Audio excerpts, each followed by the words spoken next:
Let me start out with a huge thank you for your help in getting the channel to 9,000 subs and over 800,000 views. Such a great week, and it has been a great week for those that are interested in UFOs. The mainstream media has been pushing the story of the Pentagon announcement that there are craft being seen that are not of this earth. For those of us that have for a while now followed this topic, we know what is being said is nothing new. I am myself suspicious of the timing. Tensions in many countries are on the rise post-COVID, and it does seem that the governments of the world are looking for some kind of distraction. Let's look at the news and see if it will have any real effect on the public consciousness and the idea of us not being alone in the universe. Let's take a look. Welcome to IF, videos on history, mystery and the strange. Hit that subscribe button and ring the bell so you never miss a video again.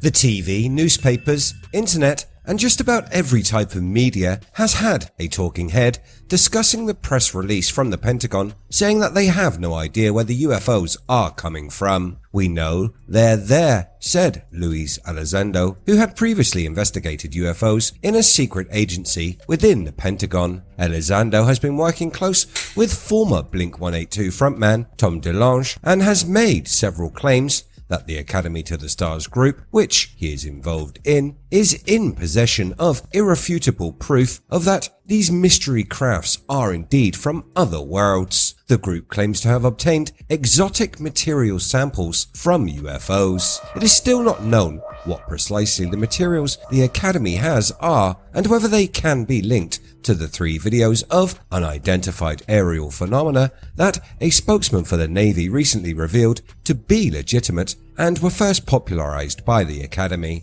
What we have been doing is trying to find the most qualified individuals at the most respectable institutions to conduct scientific analysis, Luis Elizondo, the director of the Global Security and Special Programs for DeLonge's group, said. The scientific analysis includes physical analysis, it includes molecular and chemical analysis, and ultimately it includes nuclear analysis. If this material is proven to come from another planet and to have been manufactured elsewhere in the universe, it would be the Rosetta Stone of ufology. This bringing us to the Pentagon statements and the question of why they are finally caving and in a roundabout way admitting UFOs and aliens are real. Officially, the Pentagon is claiming that it is time that the general population started believing that the unidentified flying devices have come from another world or worlds. I think that we're at the point now where we're beyond reasonable doubt that these things exist, explained Luis,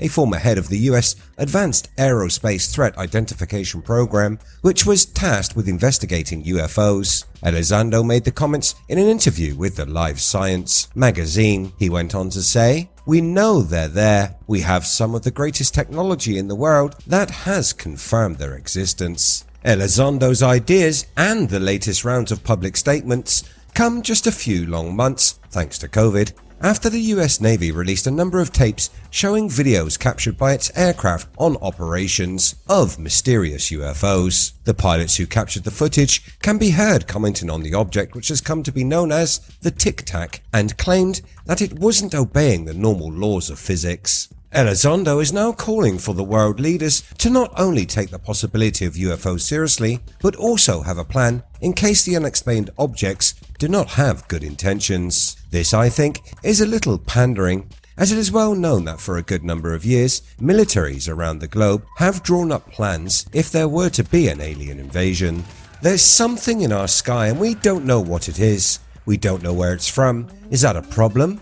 From a national security perspective, yes it is, stated Elizondo, who had also previously served as a military intelligence officer. We need to understand what these are in order to make a determination if they're a threat, he added. These statements make me a little suspicious of the man, as if he was as high as he says he was in the Pentagon. he would be aware of projects such as what was reported by Juliette Lapidos at Slate back in 2010. She said that the US government only sort of had an alien contact contingency plan, but today things have moved forward, and in the past few years, instead of vague ideas on how the US Department of Defense might respond to an alien invasion, the US military of 2012 had some very definite contingencies which they had put in place. Speaking with a Professor Paul Springer from the US Air Command and Staff College, the USAF Air University, these are secret obviously. The US may also want to look to the UK for ideas. Nick Pope, a UFO expert who worked for the British government,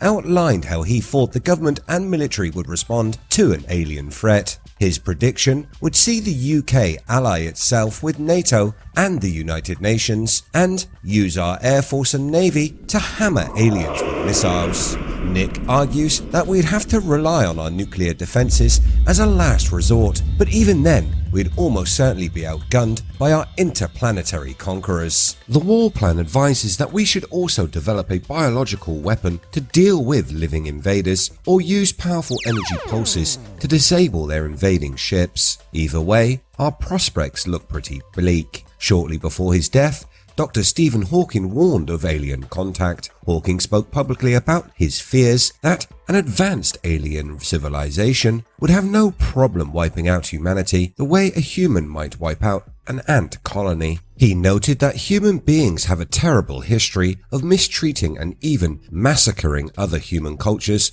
that are less technologically advanced. Why would an alien civilization be any different?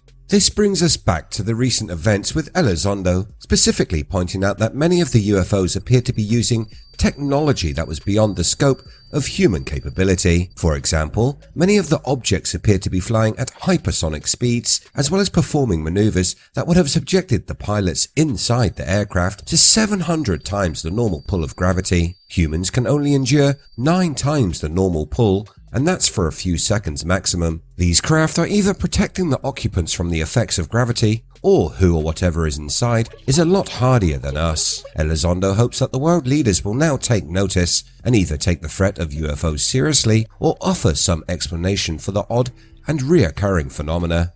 I believe 99% knows that this is activity from a species not of this planet, and that we are fine with it. I think this is because we do not view the phenomena through the lens of a military mindset. We don't see the threat. After all, these UFOs have been visiting for hundreds of thousands of years and haven't invaded yet. The technology is way more advanced than what we have, but we are quickly catching up. Why, if you had hostile intent, would you wait for an enemy to increase its capability and technologies? It's a tactic that just doesn't make any sense. What do you think? Is this a story to distract the masses during a time of political turmoil, or is it just odd timing on the part of the Pentagon? Let me know what you think in the comments below. As always, if you enjoy what I do here on the channel, hit that red button, like and share. You can catch the latest by searching We Are If. Thanks so much for watching. I'll see you next time.